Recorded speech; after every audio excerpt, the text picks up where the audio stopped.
Before starting today's video, don't forget to subscribe to the channel and like the video to encourage us to provide the best. A few years ago, I attended a boarding school in Singapore for my last 2 years of high school, also known as junior college. Despite being a Catholic, I didn't have any Catholic friends at the school, so I would attend Sunday Mass alone each week. Singapore is a great country to explore on your own, so going to Mass by myself wasn't a big deal. However, one Sunday I was already stressed from upcoming submissions and tests, and I overslept, so I had to take a cab instead of my usual bus, which was an unexpected expense.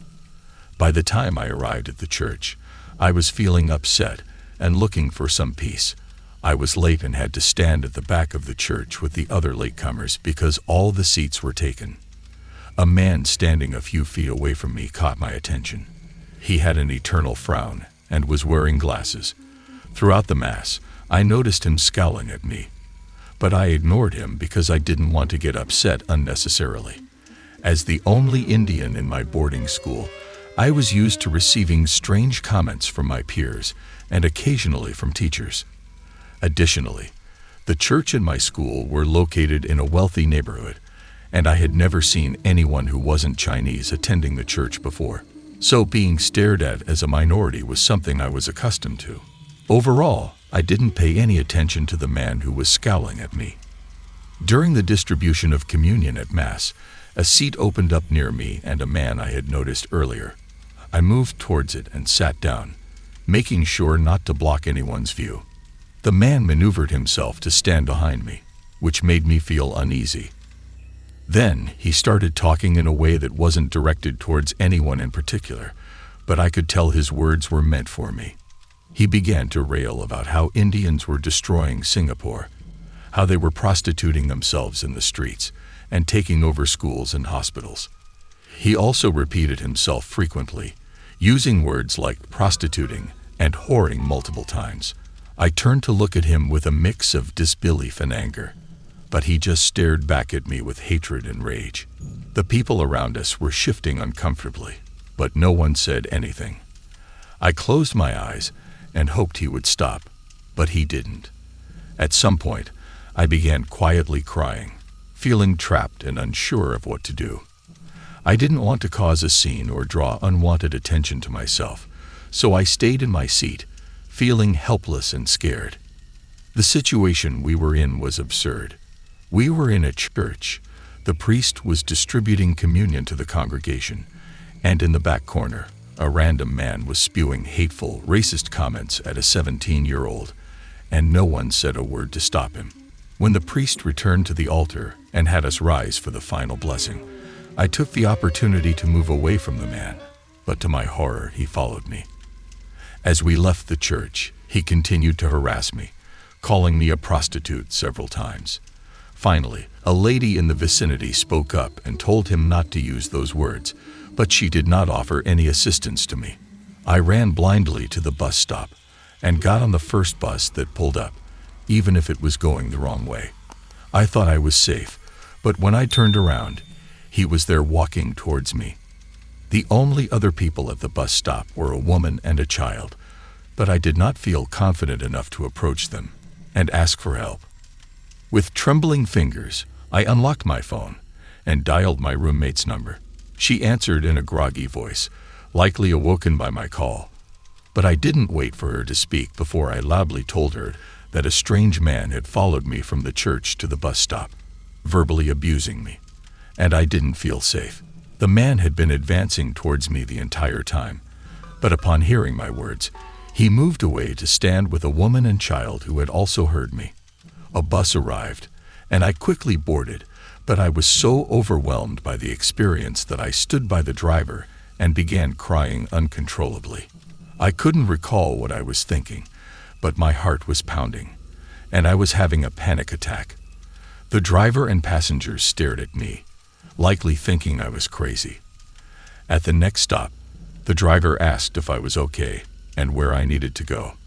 I gave him the name of my school, and a passenger helped me out, explaining which bus I needed to take and even asking someone at the bus stopped to make sure I got on the right one. I eventually made it back to my boarding school, where my roommate had grown worried, and notified our mentor and the church to look for me. I want to make it clear that aside from this experience, I never felt unsafe in Singapore, and I am not trying to imply that people from Singapore are racist towards Indians. However, this incident shook me thoroughly, and I couldn't bring myself to return to the church for a long time. I hope to never find myself in a similar situation again. When I was a young and inexperienced youth minister at my first church job, I had developed an active program that was attracting new children every day. One day, a single father and his little boy showed up at the church. The father was a large man who appeared to be missing some teeth and had a creepy demeanor, which immediately made me uneasy. The boy displayed aggressive behavior towards other children and had serious issues. The father claimed he had left his abusive wife and began attending youth events with his son. One day, while sitting in my office alone, I heard noises in the copy room. Assuming it was another minister with a key, I ignored it until I heard a child's voice. I stepped out to investigate and found the creepy father and his son going through the cabinets. I was uncertain of how they got in and knew it was against ethical policies to be alone with congregants in the building.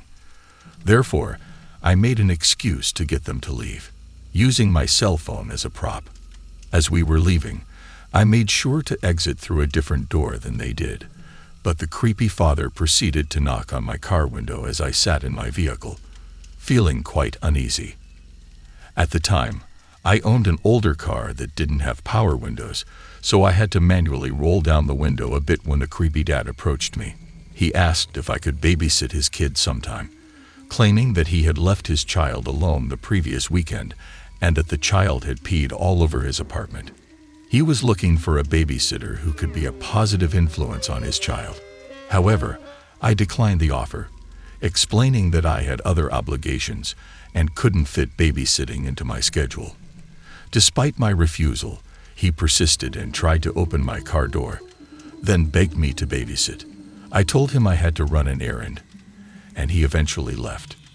Knowing that he would likely still be waiting for me when I returned, I decided to stop by a fast food restaurant to grab an iced tea and snack. When I drove back to the church, he was still there, so I called someone I knew who lived nearby and asked him to meet me at the church. By the time we arrived, the creepy dad and his child had left. The next week, I heard them in the office again, and I still couldn't figure out how they were getting in or what they were looking for.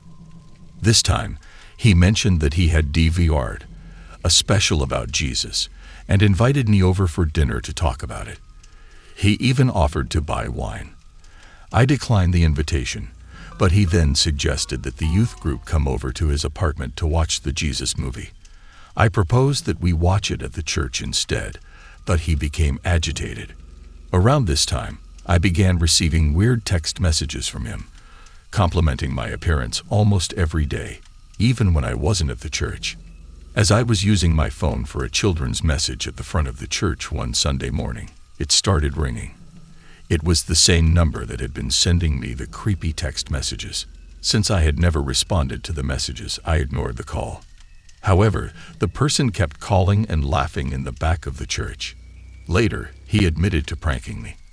From this, I realized that the messages were from him, and he had been watching me even when I wasn't at the church.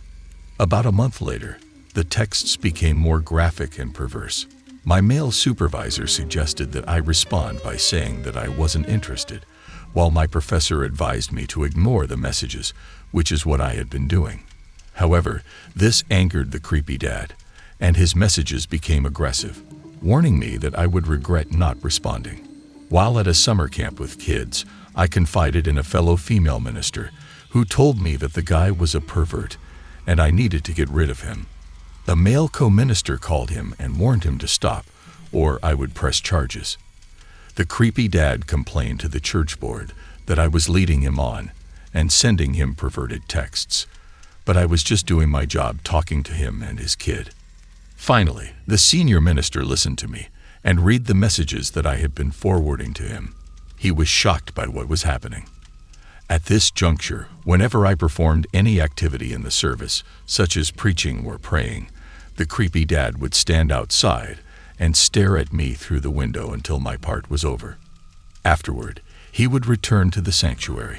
It was during this period that a member of the congregation, who was acquainted with the lady minister, pieced together that the creepy dad wasn't just sending messages to me, but also to 5 other ladies in the church. As it turned out, he had been frequenting various churches in the region and preying on single women in the congregation.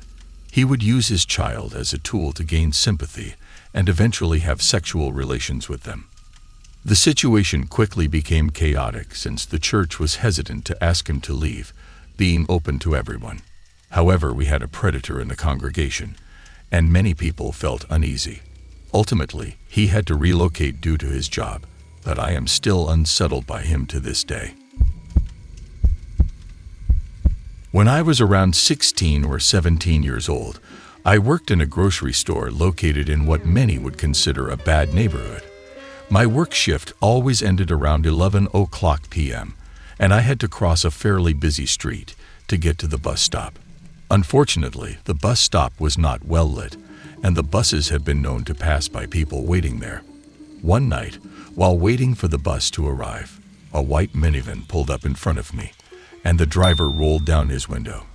He asked me how old I was, but I refused to answer as I didn't see any reason to share such information with a stranger. However, he persisted and told me to get in the van so that he could take me to church. I could barely see another person sitting in the back of the van in the dark, staring at me. As the driver started to open the van door, I began to retreat, but the bus pulled up behind him, honking its horn. The driver slammed his palms on the steering wheel, and the bus driver dropped me off right in front of my house. I informed the bus driver of what happened, and he waited until I entered my house. The experience was undoubtedly unnerving, and I won't forget it. Thank you for watching today's video. If you enjoyed it, please consider liking and sharing it to support me. The best is yet to come.